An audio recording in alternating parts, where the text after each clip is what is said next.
శ్రీశైలం పోదామా? Hello guys, welcome to my mini blogs. ఈ పార్టీకి మీకు అర్థమైపోయి ఉంటుంది మేము మా ఫ్యామిలీతో కలిపి శ్రీశైలంకి బయలుదేరేసాము అనేసి. శ్రీశైలంకి బయలుదేరామే కానీ ఏం ముహూర్తానో బయలుదేరాం కానీ పొద్దున్నుంచి వర్షం, నీళ్ళన్నీ చేరి ఒక ప్లేస్లో గుంతలాగా అయిపోయి ఒక సరౌండింగ్స్ అయితే కదా దానిలో ఏమంటారు కామెంట్ డౌన్.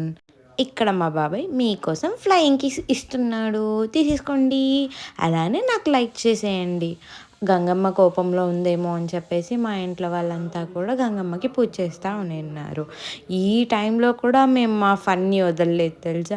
ఫ్యామిలీ అంటే ఫ్యామిలీనే అబ్బా, రోడ్లో కూడా వదలకుండా నాన్ స్టాప్ జోకులు, ఫన్స్ ప్రతి ఒక్కటి అయితేనే ఉన్నాయి.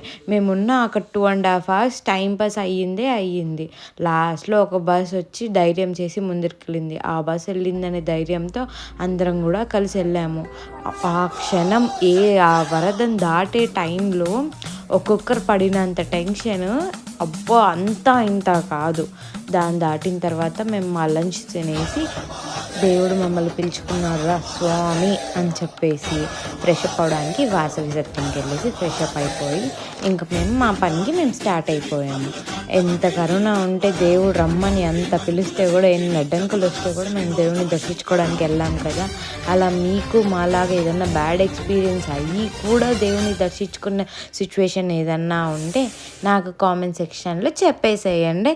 నెక్స్ట్ పార్ట్ కోసం వెయిట్.